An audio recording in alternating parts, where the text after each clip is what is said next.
So yesterday, I'm at this event in downtown Phoenix at the Sheraton Hotel. And I'm standing in the lobby right by the second bar, and I get approached by this woman.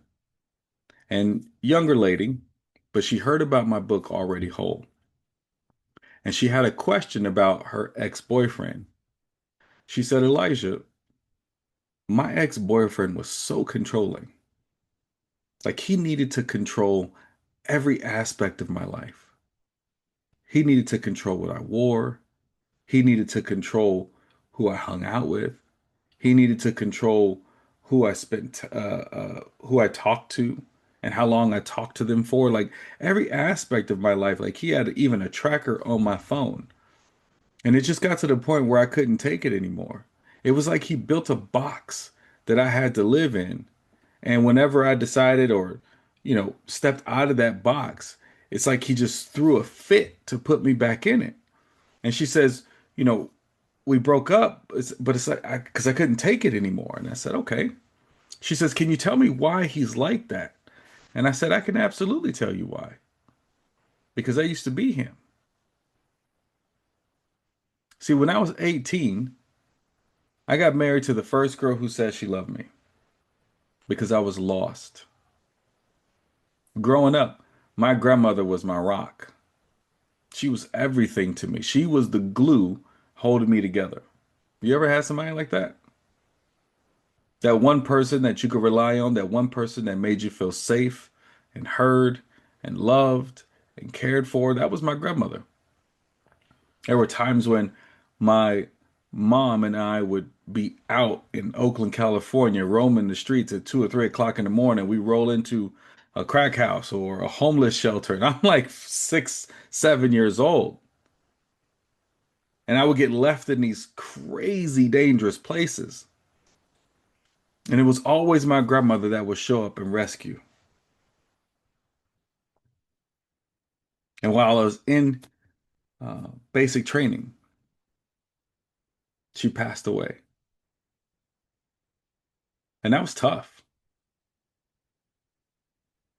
I mean, she was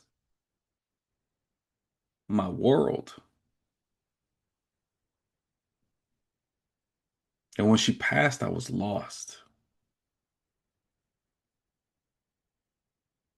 There's a movie with Denzel Washington. I think it's called Fallen. And in this movie, there's a serial killer who was killed by the electric chair, right, in prison. But then his soul leaves the body and then gets into a guard and then murders a bunch of more people. And then when that person got caught, the soul left the body again. The whole movie is just this soul leaving different bodies or bouncing around and possessing different bodies. And that's kind of what this felt like because all of my self-worth was in my grandmother at the time. And it was like when she passed away, the ghost of my self-worth traveled up in the sky and just kind of hovered above. And then there was this girl. This girl I didn't know in high school, but we had mutual friends from high school and we were stationed in the same place. And it felt like it was just a divine appointment. Like I remember when her and I started dating and my grandmother had passed, I remember us sitting outside looking up at the stars. And in the moment of vulnerability, looking at this girl and sharing with her that I think my grandmother led me to you because she knew she wasn't going to be here. And in that moment, all of my self-worth that was floating up here just lost, just deposited right into that girl. And in that moment, I built a cage around her because now she controlled my life. Like that's how I felt. How she felt about me was life or death.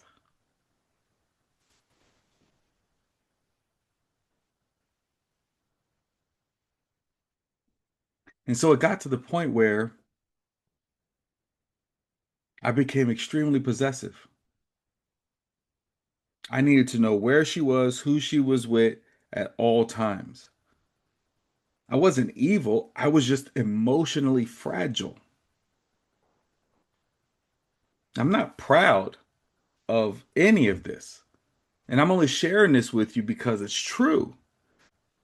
But what we're talking about is an emotionally fragile child trapped in a grown person's body. The reason why the box is built is so that I could feel emotionally safe. And anytime she stepped out of the box, I had to put her back in it. And growing up where I grew up, around pimps, hoes, and prostitutes, and all that craziness, my idea of putting her back in a box was putting my hands on her. And eventually she got the courage to leave, and rightfully so. But I'm sharing this with the young lady who I'm standing with in the lobby. And I'm telling her this because I want her to understand that his need for control was not about her, it was about him.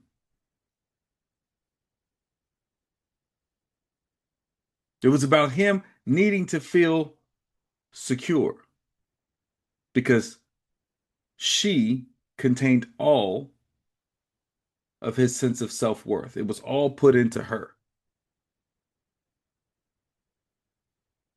And she looks up at me and she says, "Wow, that makes so much sense." And she starts telling me more and more of what's happening in the relationship. And then I simply looked at her and I said, "Well, how long have you been in this relationship?" And she says, "Well, we're off and on, off and on, off and on." And I said, "Really?" She says, "Well, I just feel bad. He calls me and he's crying and he's going through this and he's going through that." And she's just like, I don't I don't want him to feel that way. And so I show up and I rescue him.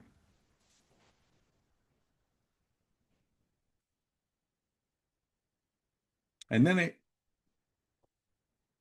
clicked because earlier in the conversation, she had been telling me about how growing up, she didn't feel fully supported emotionally. She said her father would talk to her, but she had to get rid of all the emotion first. He didn't want to deal with that part. He was all logos, logical.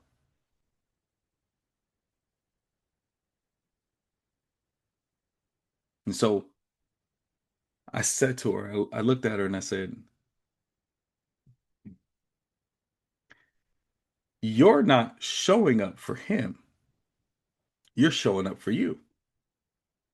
And she says, "What do you mean?" I said, there's an emotion you don't like to feel. I don't know if that's neglect or hurt or whatever it is. I said, but when he calls you and he's in that space, it triggers an emotion in you that you don't want to feel. It's the same emotion you felt back when your dad would shut you down emotionally. And that feeling in you is so uncomfortable that you show up to solve his problem, but really it's to solve your own internal problem. You're not showing up for him, you're showing up for you. See, his need to control you is not about you, and your feeling that you need to save him is not about him.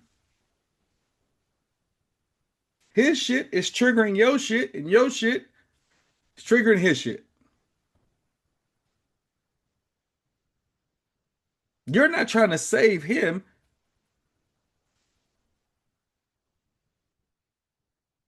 You're trying to save you.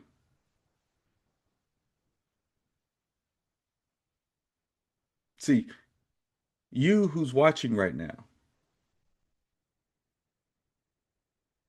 you have someone in your life that you keep trying to fix.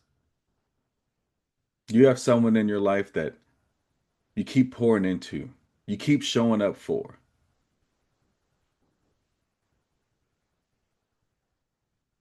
and they don't seem to want it. They don't seem to care,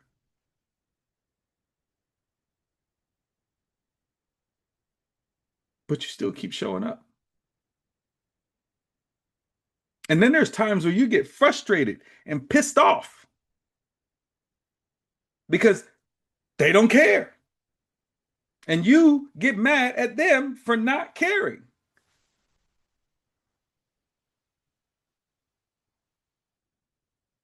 When the truth is that you're needing to save them or fix them or help them is not about them, it's about you. Because when you want to help somebody more than they want the help, that is about you. Trying to get rid of a feeling that you don't want to feel.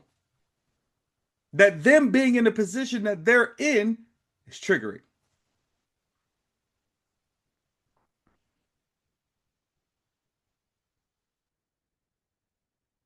When she finally let that sink in,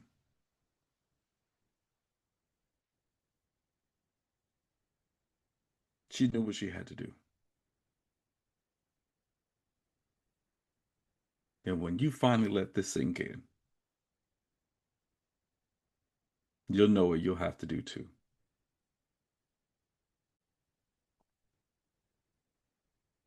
Don't forget to hit like and subscribe. I'll see you in the next video.